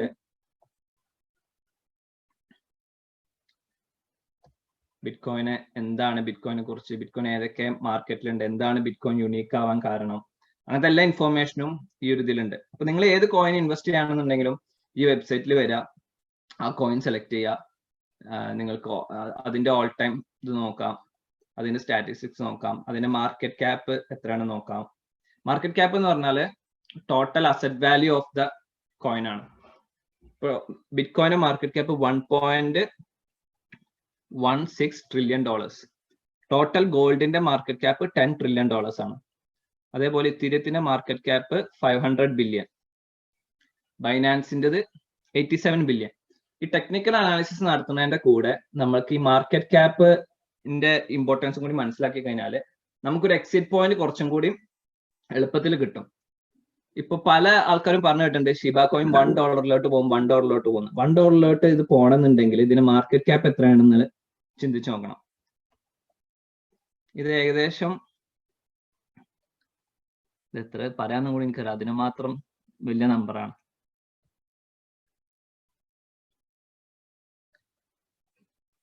$549 trillion നമ്പർ $1 ആയ ഷിബ ഇനുവിന്റെ വാല്യൂ എന്ന് പറയുന്നത് $549 trillion ആണ്. $549 trillion എന്ന് പറഞ്ഞാൽ ലോകം മൊത്തം വാങ്ങിക്കാൻ പറ്റും. ടോട്ടൽ സ്റ്റോക്ക് മാർക്കറ്റിന്റെ ലോകത്തിലെ സ്റ്റോക്ക് മാർക്കറ്റ് എത്ര 95 trillion എന്താണ്, 95 trillion തോന്നുന്നു. ടോട്ടൽ ഗോൾഡിന്റെ മാർക്കറ്റ് ക്യാപ്പ് 10 trillion ആണ്. അപ്പൊ ഗോൾഡിനെക്കാളും ബിറ്റ് കോയിനെക്കാളും എത്രയോ മടങ്ങ് വാല്യൂ ഉള്ള ഒരു കോയിൻ, ഒരു മീം കോയിൻ ആവുമെന്ന് നിങ്ങൾ ചിന്തിച്ചു നോക്കാം. സിമ്പിൾ ലോജിക്കൽ ചിന്തിച്ചു നോക്കാം. അപ്പോൾ പല യൂട്യൂബേഴ്സ് അങ്ങനെ $1 എന്ന് പറയുമ്പോൾ നിങ്ങൾക്ക് തന്നെ റിസർച്ച് ചെയ്ത് മനസ്സിലാക്കാവുന്നതേ ഉള്ളൂ ഇങ്ങനത്തെ സിമ്പിൾ കാര്യങ്ങൾ.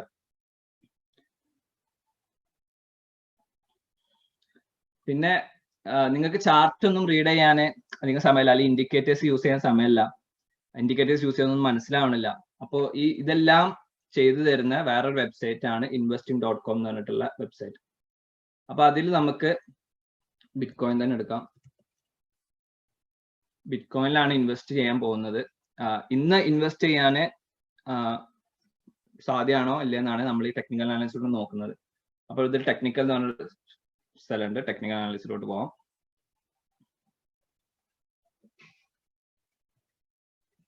നമ്മളൊരു ലോങ് ഇൻവെസ്റ്റർ ആണ്. അപ്പൊ നമുക്ക് ഈ സ്മോൾ ക്യാൻഡിൽസ് ഡസന്റ് മാറ്റർ. നമ്മൾ മിനിമം ഒന്നെങ്കിൽ ഡെയിലി എടുക്കണം, അല്ലെങ്കിൽ വീക്കിലി എടുക്കണം, അല്ലെങ്കിൽ മന്ത്ലി എടുക്കണം. അപ്പോ ഒരു ലോങ് ഇൻവെസ്റ്റർ ഞാൻ എപ്പോഴും എടുക്കുന്നത് വീക്ക്ലിയും ഡെയിലിയാണ്. ഇപ്പൊ വീക്ക്ലി ഇത് എടുക്കുമ്പോൾ ഇതിൽ നിങ്ങൾക്ക് 7 പോയിന്റ്സ് കാണാം. R1, R2, R3, S1, S2, S3 pivot point. Pivot point ഒരു സെൻട്രൽ പോയിന്റും R1, R2, R3 എന്നുള്ളത് റെസിസ്റ്റൻസ്. അതുവരെ ബയേഴ്സിന് ബൈ ചെയ്ത് കൊണ്ടുപോകാൻ പറ്റുള്ളൂ. അത് കഴിഞ്ഞാൽ സെല്ലിംഗ് പ്രഷർ കൂടും എന്നാണ് റെസിസ്റ്റൻസ് ഇതാക്കുന്നത്. അത് ബ്രേക്ക് ചെയ്യാൻ കുറച്ച് ബുദ്ധിമുട്ടാണ്. അതേപോലെ സപ്പോർട്ട് നേരെ റിവേഴ്സ്. അതുവരെ സെല്ലേഴ്സിന് പ്രൈസ് കൊണ്ടുപോകാൻ പറ്റുള്ളൂ. അത് കഴിഞ്ഞിട്ട് ബയേഴ്സ് കൺട്രോൾ എടുത്തിട്ട് തിരിച്ച് റെസിസ്റ്റൻസിലോട്ട് തന്നെ കൊണ്ടുപോകുന്നതാണ് ഈ പോയിന്റ്സ് റെപ്രസെന്റ് ചെയ്യുന്നത്. പിവോട്ട് പോയിന്റ് എന്ന് പറഞ്ഞാൽ മിഡിലൊരു പോയിന്റ് ആണ്. അപ്പോൾ ഈ ഒരു പ്രൈസ് റേഞ്ച് വെച്ച് നമുക്ക് മനസ്സിലാവും നമ്മുടെ ഇൻവെസ്റ്റിംഗ് എപ്പോഴൊക്കെ ചെയ്യണം എന്നുള്ളത്. ഇപ്പോൾ ഇന്നത്തെ price $61,000. $61,000 less than pivot point. So it's not a bad time to buy. But there is a possibility it can go to $57,000. And then if it breaks $57,000, it can go to $54,000. And if it breaks $54,000, it can go to $50,000. അപ്പോൾ ഈ ഒരു idea range നമുക്ക് ഉണ്ടെന്നുണ്ടെങ്കിൽ if you have $10,000, നമ്മൾ $10,000 എല്ലാതും കൂടി ഈ ഒരു ബൈ പോയിന്റിൽ നമ്മൾ വാങ്ങില്ല. Will like divide it to 4, 25% ഇവിടെ വാങ്ങും. So if it goes up 25%ന്റെ പ്രോഫിറ്റ് നമുക്ക് ഉണ്ടാവും. If it goes down no problem, നമുക്ക് വീണ്ടും 75%, 25% കൂടി ഇവിടെ ഇൻവെസ്റ്റ് ചെയ്യാം. If it go down again will invest another 25%. ഇവിടെ നിന്ന് ഇങ്ങോട്ട് താഴെ പോവാൻ അത്രയും ഒരു ബാഡ് ന്യൂസ് ഉണ്ടെന്നുണ്ടെങ്കിൽ താഴെ പോവുള്ളൂ. പക്ഷെ ഇത് മുന്നേ പോയിട്ടുണ്ട്, ഇനിയും പോവും. കാരണം ഇനിയും പുതിയ റെഗുലേഷൻസും ഇതൊക്കെ വരും. ഇഷ്ടംപോലെ മില്യനേഴ്സിനും ബില്യനേഴ്സിനും ഈ ബിറ്റ് കോയിന് ഇപ്പോഴും വാങ്ങിച്ചിട്ടില്ല. അപ്പോൾ അവർക്ക് വാങ്ങിക്കണം എന്നുണ്ടെങ്കിൽ അവർക്ക് എങ്ങനെയെങ്കിലും പ്രൈസ് താഴത്തത് കൊണ്ടുപോയി പറ്റുള്ളൂ. അപ്പൊ അവർ ഇതേപോലത്തെ നെഗറ്റീവ് ന്യൂസ് മാർക്കറ്റിലോട്ട് വിടും. എന്നിട്ട് റീറ്റെയിൽ ഇൻവെസ്റ്റേഴ്സ്, വീക്ക് ഇൻവെസ്റ്റേഴ്സിനെ കൊണ്ടൊക്കെ സെല് ചെയ്യിപ്പിച്ച് പ്രൈസ് മാക്സിമം കുറയ്ക്കാൻ നോക്കും. അപ്പൊ മന്ത്ലി ചാർട്ട് എടുത്താൽ വേഴ്സ്റ്റ് കേസ് സിനാരിയോയില് ബിറ്റ് കോയിൻ അടുത്ത് പോകാൻ പോകുന്നത് $38,000, $32,000, $24,000 ആയിരിക്കും. ഇത് വേഴ്സ്റ്റ് കേസ് സിനാരിയോ ആണ്. ഇത് നടക്കാൻ പ്രോബബിലിറ്റി വളരെ കുറവാണ്, അൺലെസ് ദർ ഇസ് അത്രയും ബാഡ് ന്യൂസ് ഇല്ലാതെ. പിന്നെ നമ്മൾ സെല് ചെയ്യണതും നമ്മൾ ചിന്തിക്കേണ്ടത്, നമുക്ക് സെല് ചെയ്യണത് ഒരു 10 ഇയറിന് ആണെന്നുണ്ടെങ്കിൽ നമ്മൾ ഇതിനെ കുറിച്ച് വെറീഡ് ആവേണ്ട കാര്യമില്ല. പക്ഷെ ഒരു 5 months, 6 months, 1 year ഹോൾഡ് ആണെന്നുണ്ടെങ്കിൽ ഈ R1, R2, R3 എന്നുള്ളത് നല്ല സെൽ പോയിന്റ്സ് ആണ്.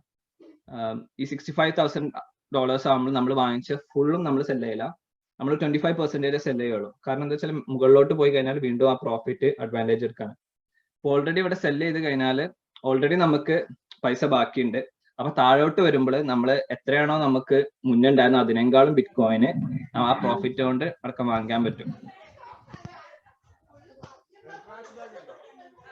സോ ഇതാണ് ഒരു ബേസിക് ടെക്നിക്കൽ അനാലിസിസ്. എല്ലാ ഇൻവെസ്റ്റേഴ്സിനും ഇത് യൂസ് ചെയ്യാം. നിങ്ങൾക്ക് നിങ്ങളുടെ ബൈ പോയിന്റും എക്സിറ്റ് പോയിന്റും ഇങ്ങനെ കണ്ടെത്താം. പിന്നെ ഇഷ്ടംപോലെ യൂട്യൂബ് വീഡിയോസ് ഉണ്ട്. നിങ്ങൾക്ക് അഡ്വാൻസ്ഡ് ആയിട്ട് ഒരു ട്രേഡിംഗ് പോലെ ചെയ്യണമെന്നുണ്ടെങ്കിൽ അങ്ങനെ പാസീവ് ഇൻകം ആണെങ്കിൽ അങ്ങനെയും ചെയ്യാം. So that's all from my session. Next we are going to discuss the questions we got.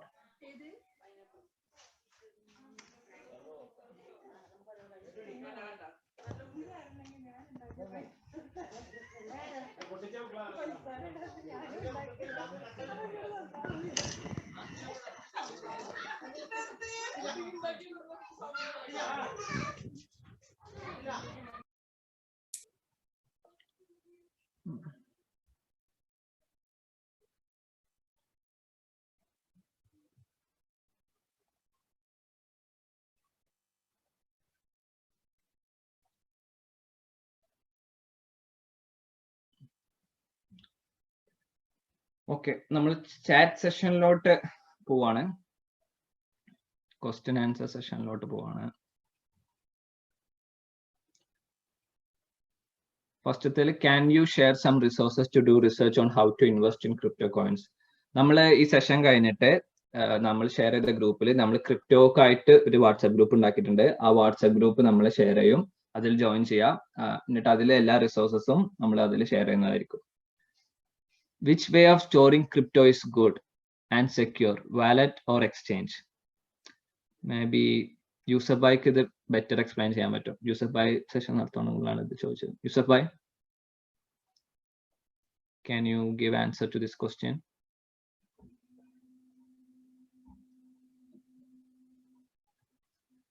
കേൾക്കാമോ?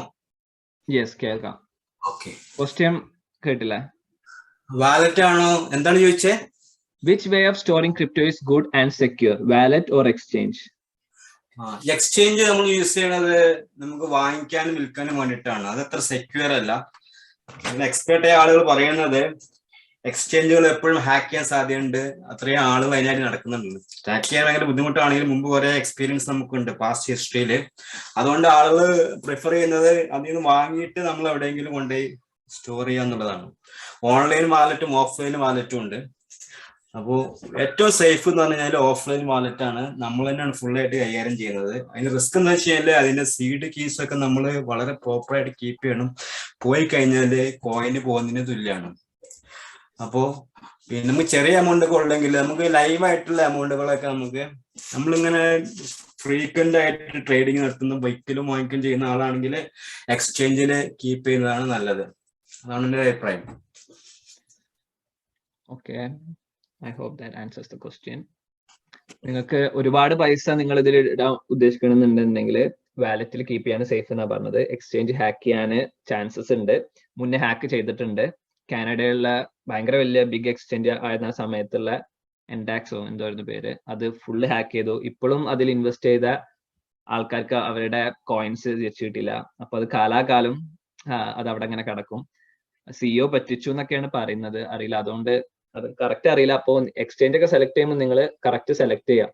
പോപ്പുലർ ആയിട്ടുള്ള എക്സ്ചേഞ്ച് എടുത്ത് സെലക്ട് ചെയ്യുക. ഇനിയിപ്പോ നിങ്ങൾക്ക് അത്രയും പൈസ ഉണ്ട്, അത്രയും നിങ്ങൾക്ക് സേഫ്റ്റി കൺസേൺ ഉണ്ടെന്നുണ്ടെങ്കിൽ വാലറ്റ് ആണ് ബെസ്റ്റ് എന്നാണ് ഇപ്പൊ യൂസഫ് ഭായ് പറഞ്ഞത്. അപ്പൊ അടുത്ത ക്വസ്റ്റ്യന് ആഡ് ചെയ്തോട്ടെ. ഓക്കെ, നമ്മള് ക്രിപ്റ്റോ ഹോൾഡ് ചെയ്യുമ്പോൾ ഒരു ക്രിപ്റ്റോയുടെ ഒരു ഫണ്ടമെന്റൽ ഒരു ഇത് പറയാറുള്ളതെന്ന് വെച്ചാൽ not your keys not your crypto എന്നാണ്. ഇപ്പൊ എന്ന് വെച്ചാൽ നമ്മൾ എക്സ്ചേഞ്ചിലാണെങ്കിൽ എനി ടൈം എന്തെങ്കിലുമൊക്കെ പറ്റിക്കഴിഞ്ഞാൽ ഇപ്പൊ ബൈനാൻസ് ചെയ്തു, they blocked all US accounts, right? അവർ എത്ര ടൈം കൊടുത്തു വന്നിട്ട് ചില US അക്കൗണ്ട്സ് ബ്ലോക്ക് ചെയ്തു, ഹാക്ക് ചെയ്യപ്പെട്ടിട്ട് അങ്ങനെ നഷ്ടപ്പെടും. അപ്പോൾ നോട്ട് യുവർ കീസ് എന്ന് വെച്ചാൽ പ്രൈവറ്റ് കീസ് നിങ്ങളുടെ കയ്യിലല്ലെങ്കിൽ it is not your crypto, someone else's crypto, right? Even പിന്നെ നമ്മൾ വാലറ്റുകൾ ഉപയോഗിക്കുമ്പോഴും if you have something more than 5 figure, you have something like a 5 figure crypto worth, അപ്പോൾ വാലറ്റ് ഹാർഡ്വെയർ വാലറ്റിൽ ഇൻവെസ്റ്റ് ചെയ്യലാണ് റെക്കമെൻഡഡ്. ഹാർഡ്വെയർ വാലറ്റ് എന്ന് പറയുമ്പോൾ you actually have to physically press a key on your wallet, on the device to actually transfer crypto from that wallet. ഒരു hardware USB drive പോലത്തെ ഒരു സാധനമാണ്. അതിൽ നമ്മൾ അമർത്തണം, ബട്ടൺസ് ഉണ്ട്, പാസ്പോർട്ട് ഉണ്ട്, അതിൽ അപ്രൂവ് ചെയ്താലേ പോകാൻ പറ്റുള്ളൂ. ഈ ഓൺലൈൻ വാലറ്റ്, മെറ്റാമാസ്ക് പോലത്തെ വാലറ്റുകൾ സ്റ്റോർ ചെയ്യുമ്പോൾ എന്താ പ്രശ്നം എന്ന് വെച്ചാൽ ഇപ്പൊ നിങ്ങളുടെ കമ്പ്യൂട്ടർ ഹാക്ഡ് ആണ്. നിങ്ങളുടെ കമ്പ്യൂട്ടർ ഹാക്ക് ചെയ്തിട്ടുണ്ടെങ്കിൽ നിങ്ങളുടെ ക്രിപ്റ്റോ ചിലപ്പോൾ അവർക്ക് ട്രാൻസ്ഫർ ചെയ്യാൻ പറ്റും. Depends on how it is hacked. അപ്പൊ അങ്ങനെ കുറെ സംഭവിച്ചിട്ടുണ്ട്. ആൾക്കാർ മെറ്റാമാസ്കിൽ വെച്ചിട്ട് പോലും ഹാക്ക് ചെയ്യപ്പെട്ടിട്ടുണ്ട്. സോ ഹാർഡ്വെയർ വാലറ്റ് ആണ് safest. Make sure that hardware wallet private key ഒരിക്കലും നിങ്ങൾ ഓൺലൈനിൽ എവിടെയെങ്കിലും സ്റ്റോർ ചെയ്യരുത്. Keep it offline in a paper. Even private key store ചെയ്യാൻ വേണ്ടി ക്രിപ്റ്റോ സ്റ്റീൽ എന്ന് പറഞ്ഞിട്ട് പല കാര്യങ്ങളുണ്ട്. ഈ പ്രൈവറ്റ് കീ സ്റ്റോർ ചെയ്യാൻ വേണ്ടിയിട്ട് ബേൺ പ്രൂഫ് ആയിട്ട്. ഇപ്പൊ വീട് കത്തിപ്പോയി, you have it in paper, you don't have it online. വീട് കത്തിപ്പോയി, did you lose your private keys now? So അങ്ങനത്തെ റിസ്ക് ഉള്ളതുകൊണ്ട് there is many ways to secure them. Hardware pieces ഉണ്ട്, metal pieces ഉണ്ട്, burn proof ആയിട്ടുള്ളത്. അങ്ങനെ just hardware wallet ആണ് most secure. പിന്നെ online wallets അത് അത്ര സെക്യൂർ അല്ല. Maybe if you keep a big amount in your online wallet, maybe it is safer to keep it in the exchange. Hardware wallet ആണ് എപ്പോഴും recommended if you have a big amount. Okay, thank you Samir. അടുത്തത് ചോദ്യം to Aloshi.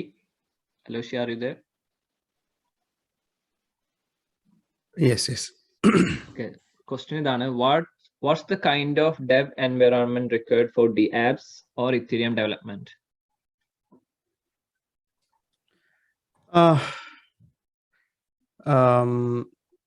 So ഏറ്റവും ഞാൻ സാധാരണ basically use ചെയ്യുന്നത് truffle suit എന്ന് പറഞ്ഞിട്ടൊരു സ്യൂട്ടാണ്. അതിനകത്ത് ഈ പറയുന്ന പോലെ ട്രഫിൾ ഉണ്ട്, ഗനാഷ്, ഡ്രിസിൽ, അങ്ങനത്തെ കുറച്ച് ടൂൾസ് ഉണ്ട്. ഓരോന്നിനും ഓരോ പർപ്പസ് ആണ്. ട്രഫിൾ യൂസ് ചെയ്യുന്നത് നമുക്കൊരു ഡെവലപ്മെന്റ് ചെയ്യാൻ വേണ്ടിയിട്ടാണ്. നമ്മുടെ എന്താ പറയുക, സ്മാർട്ട് കോൺട്രാക്ട്സ് ഒക്കെ കമ്പൈൽ ചെയ്യാനും അങ്ങനെയുള്ള കാര്യങ്ങൾക്ക് വേണ്ടിയിട്ടാണ് നമ്മൾ ട്രഫിൾ യൂസ് ചെയ്യുന്നത്. പിന്നെ അതുപോലെ തന്നെ ഗനാഷ് എന്ന് പറയുന്നത് നമ്മുടെ നമുക്ക് സ്വന്തമായിട്ട് ശരിക്കും പറഞ്ഞാൽ നമ്മൾ ബ്ലോക്ക് ചെയിനായിട്ട് ഇന്ററാക്ട് ചെയ്യണമെങ്കിൽ നമ്മൾ ഏതെങ്കിലും ഒരു നോഡായിട്ട് കണക്ട് ചെയ്യണം, അല്ലെങ്കിൽ നമ്മൾ തന്നെ ഒരു നോഡായിരിക്കണം. അപ്പോൾ അങ്ങനെ ഒരു നോഡായിട്ട് കണക്ട് ചെയ്യാൻ വേണ്ടിയിട്ട് തരുന്നൊരു ഇന്റർഫേസ് ആണ് ആക്ച്വലി ഗനാഷ്. അപ്പോൾ നമുക്ക് മാത്രമല്ല, നമുക്ക് ടെസ്റ്റ് നെറ്റിലോട്ടൊക്കെ ആക്സസ് കിട്ടും, നമുക്ക് ഡിപ്ലോയ് ചെയ്യാനൊക്കെ എളുപ്പമായിരിക്കും. ഞാൻ എൻ്റെ സ്ക്രീൻ ഒന്ന് ഷെയർ ചെയ്യാം. അപ്പോൾ എനിക്ക് തന്നെ you will get more idea. അവിടെയാണ്.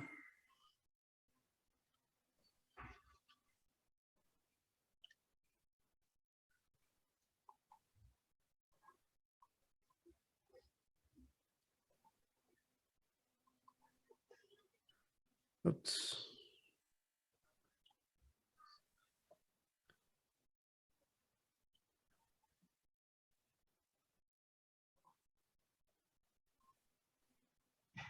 Okay. സ്ക്രീനെ കാണുന്നില്ല. കാണാമോ? യെസ്. ഓക്കെ, ഇതാണ് ട്രഫിൾ സ്യൂട്ട്. അപ്പൊ അതിനകത്ത് വരുന്ന മറ്റൊരു സംഭവമാണ് ഈ പറയുന്ന ഗനാഷ്. പിന്നെ അതുപോലത്തെ ഡ്രിസൽ ഒക്കെ പോലത്തെ ടൂൾസ് നമുക്ക് ആവശ്യം വരും. പിന്നെ ഫ്രണ്ട് എൻഡ് ആയിട്ട് ഇപ്പൊ ബ്ലോക്ക് ചെയിൻ ഡെവലപ്മെന്റിൽ ആക്ച്വലി വരുന്നത് എങ്ങനെയാണെന്ന് വെച്ച് കഴിഞ്ഞാൽ ഒരു ബാക്ക് എൻഡും ഉണ്ടാവും, ഫ്രണ്ട് എൻഡും ഉണ്ടാവും. അപ്പോൾ ബാക്ക് എൻഡ് എന്ന് പറയുന്നത് നമ്മൾ ബ്ലോക്ക് ചെയിൻ തന്നെയാണ് ബാക്ക് എൻഡ് ആയിട്ട് ആക്ട് ചെയ്യുന്നത്. അപ്പോൾ നമ്മുടെ ലോജിക്കൊക്കെ എല്ലാം എഴുതുന്നത് സ്മാർട്ട് കോൺട്രാക്ട്സ് ആയിട്ടാണ് എഴുതുന്നത്. എത്തേറിയം ബ്ലോക്ക് ചെയിനോ അല്ലെങ്കിൽ Ethereum virtual machine application layer ആയിട്ട് ഇംപ്ലിമെന്റ് ചെയ്തേക്കുന്ന മറ്റ് ബ്ലോക്ക് ചെയിനിലോ ഈ സോളിഡിറ്റി വെച്ചിട്ട് പ്രോഗ്രാം ചെയ്യാം. ഇപ്പോൾ നിലവിലുള്ള ലെയർ 1 അല്ലെങ്കിൽ ലെയർ 2 ബ്ലോക്ക് ചെയിൻസ് ഭൂരിഭാഗവും EVM കോമ്പാറ്റബിൾ ആണ്. അതിന് എക്സാമ്പിൾസ് എന്ന് പറയാനായിട്ട് ഈ പറയുന്ന പോലെ Ethereum mainnet of course, പിന്നെ Harmony, Arbitrum, Optimism, Avalanche, Fantom, Binance smart chain, Polygon, അങ്ങനെയുള്ള ബ്ലോക്ക് ചെയിൻസ് എല്ലാം EVM കോമ്പാറ്റബിൾ ആണ്. അതായത് നിങ്ങൾക്ക് സോളിഡിറ്റി അറിയാമെങ്കിൽ ഈ പറയുന്ന എല്ലാ ബ്ലോക്ക് ചെയിൻസിലും, ഞാൻ ഈ പറയാത്ത ഇനിയും ഒരുപാട് ബ്ലോക്ക് ചെയിൻസ് ഉണ്ട്, അതിലെല്ലാം നിങ്ങൾക്ക് സ്മാർട്ട് കോൺട്രാക്ട് ഡെവലപ്പർ ആയിട്ട് സ്മാർട്ട് കോൺട്രാക്ട് ഡെവലപ്മെന്റ് ചെയ്യാവുന്നതാണ്. ഇനി സൊളാന, പോൾക്കഡോട്ട് പോലുള്ള എൻവയോൺമെന്റുകളിൽ യൂസ് ചെയ്യുന്നത് റസ്റ്റ് എന്ന് പറയുന്ന ലാംഗ്വേജ് ആണ്. നിങ്ങൾക്ക് എല്ലാവർക്കും അറിയായിരിക്കും. അതൊരു മൾട്ടിപർപ്പസ് ലാംഗ്വേജ് ആണ്. ലൈക്ക് CPP അല്ലെങ്കിൽ ജാവയൊക്കെ പോലെ, അല്ലെങ്കിൽ ഗോലാങ് ഒക്കെ പോലെ ഒരുപാട് മൾട്ടിപർപ്പസ് ആയിട്ട് യൂസ് ചെയ്യുന്ന സാധനമാണ്. കുറച്ചും കൂടെ എനിക്ക് തോന്നുന്നു CPP ഒക്കെ പോലെ നമുക്ക് സിസ്റ്റമായിട്ട് നേരിട്ട് ഇന്ററാക്ട് ചെയ്യാൻ പറ്റുന്ന ടൈപ്പ് ലാംഗ്വേജും കൂടിയാണ്. റസ്റ്റ് പഠിച്ചാലുള്ള ഒരു അഡ്വാൻറ്റേജ്, ഈ പറയുന്ന പോലെ ബ്ലോക്ക് ചെയിന് പുറത്തും നമുക്ക് ജോബ് ഓപ്പർച്യൂണിറ്റീസ് ഉണ്ട്. അതുപോലെ തന്നെ ബ്ലോക്ക് ചെയിൻ്റെ അകത്തും ഇപ്പോൾ സൊളാന, പോൾക്കഡോട്ട് ഒക്കെ പോലുള്ള എൻവയോൺമെന്റുകളിൽ ഈ ഡീസെൻട്രലൈസ്ഡ് ആപ്ലിക്കേഷൻസ് ഉണ്ടാക്കാൻ പറ്റും.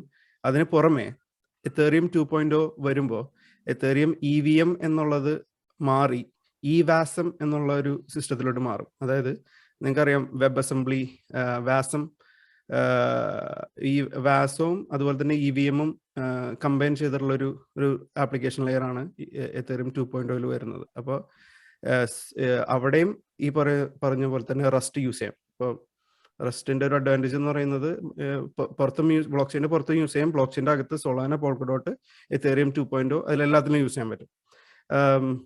സൊളാനയുടെ അഡ്വാൻറ്റേജ് ഞാൻ പറഞ്ഞ പോലെ ഇപ്പോഴത്തെ എത്തേറിയം 1-ലും എത്തേറിയം 2-ലും ഇനി EVM കോമ്പാറ്റബിൾ ആയിട്ടുള്ള എല്ലാ ബ്ലോക്ക് ചെയിൻസിലും സ്മാർട്ട് കോൺട്രാക്ട്സ് ഡെവലപ്പ് ചെയ്യാൻ പറ്റും. ഇപ്പോൾ ഞാൻ ഈ പറയുന്ന ഈ ട്രഫിൾ സ്യൂട്ട് ഒക്കെ പോലുള്ള സംഭവങ്ങൾ അല്ലെങ്കിൽ മൊറാലിസ് ഒക്കെ പോലത്തെ ടൂൾസ് ആക്ച്വലി മറ്റേ സോളിഡിറ്റി ബേസ് ചെയ്തിട്ടുള്ള ടൂൾസ് ആണ്. എനിക്ക് റെസ്റ്റ് ഡെവലപ്മെന്റിനെ കുറിച്ച് വലിയ കാര്യമായിട്ട് അറിയില്ല. ഇനി വേറെന്തായിരുന്നു ക്വസ്റ്റ്യന്? ഇതെങ്ങനെ പഠിക്കാന്നാണോ?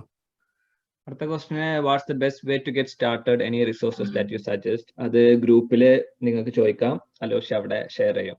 ഓക്കെ, റിസോഴ്സസ് ഞാൻ ഒരു പല രീതിയിൽ, പല ആൾക്കാർ പഠിക്കുന്ന പല രീതിയിലാണ്. ചില ആൾക്കാർ വീഡിയോ കണ്ടിട്ടായിരിക്കും പഠിക്കാൻ എളുപ്പം, ചില ആൾക്കാർക്ക് ബുക്സ് ആയിരിക്കും. ഇപ്പം ബുക്കാണ് ഉദ്ദേശിക്കുന്നെങ്കിൽ മാസ്റ്ററിങ് എത്തേറിയം എന്ന് പറയുന്ന ഒരു ബുക്ക് ഉണ്ട്.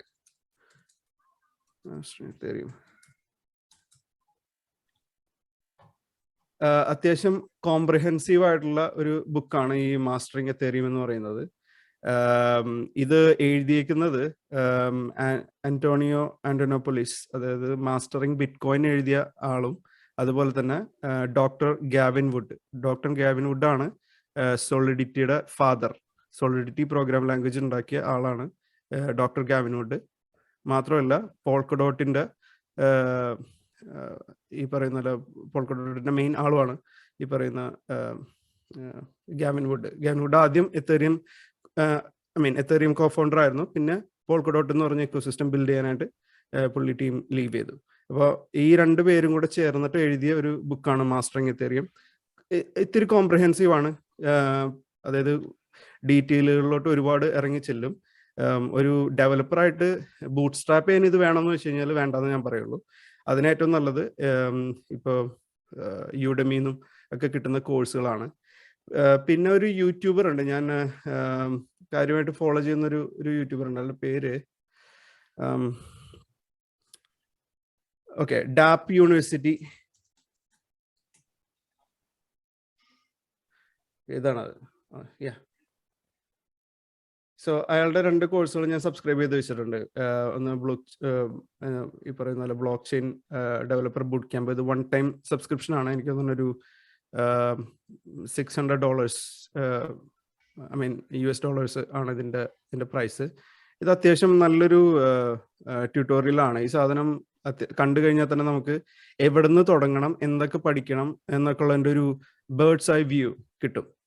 അത് കിട്ടാന്നുള്ളതാണല്ലോ ഇമ്പോർട്ടൻറ്റ്. അത് കിട്ടിക്കഴിഞ്ഞാൽ പിന്നെ നമുക്ക് കൂടുതൽ ഡീറ്റെയിൽസ് ഇതുപോലുള്ള ബുക്സ് ഒക്കെ വായിച്ചിട്ട് കിട്ടും. ഈ ലേൺ എത്തേറിയം എന്ന് പറയുന്ന ബുക്ക് നല്ലതാണ്. ഇത് ഞാൻ മേടിച്ചിട്ടുണ്ട്, എൻ്റെ കയ്യിലുണ്ട്. ഇതൊരു അടിപൊളി ബുക്കാണ്. ഞാൻ ഇത് സജസ്റ്റ് ചെയ്യാൻ കാരണം, ഇത് ഞാൻ ഈ പറഞ്ഞ ഈ ബുക്കായിട്ട് എൻ്റെ കയ്യിലുണ്ട്. പക്ഷെ ഇത് കുറേയും കൂടെ ഡീറ്റെയിലോട്ട് ഇറങ്ങി ചെല്ലുന്നുണ്ട്. ഇത് ഈ പറയുന്ന പോലെ ഒരു ബിഗിനർക്ക് പറ്റിയ ഒരു ബുക്കാണ് ഈ പറയുന്ന ലേൺ എത്തേറിയം.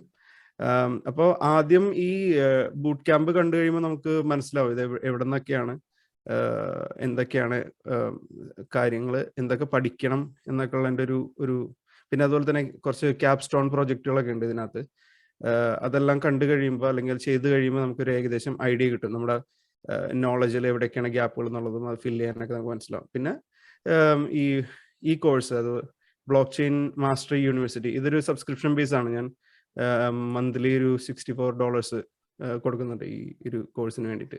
ഇതിനകത്ത് സ്പെസിഫിക് ആയിട്ടുള്ള കാര്യങ്ങളാണ് പറയുന്നത്. For example flash loan use ചെയ്യുന്നത്, അതായത് ഡെവലപ്പേഴ്സിന് ഫ്ലാഷ് ലോൺ യൂസ് ചെയ്തിട്ടുള്ള ആപ്ലിക്കേഷൻസ് ഉണ്ടാക്കാൻ വേണ്ടിയിട്ട്, അതുപോലെ തന്നെ DeFi ആപ്ലിക്കേഷൻസ് ബിൽഡ് ചെയ്യുന്നത്, അതുപോലെ ഈൽഡ് ഫാമിംഗ് ബിൽഡ് ചെയ്യുന്നത്, മറ്റേ ഈ ട്രേഡിംഗ് ബോട്ടുകൾ ഉണ്ടാക്കുന്നത്, അതായത് ഇപ്പോൾ ആർബിട്രാജ് ബോട്ടുകളും അതുപോലെ തന്നെ ഫ്രണ്ട് റണ്ണിങ് മറ്റേ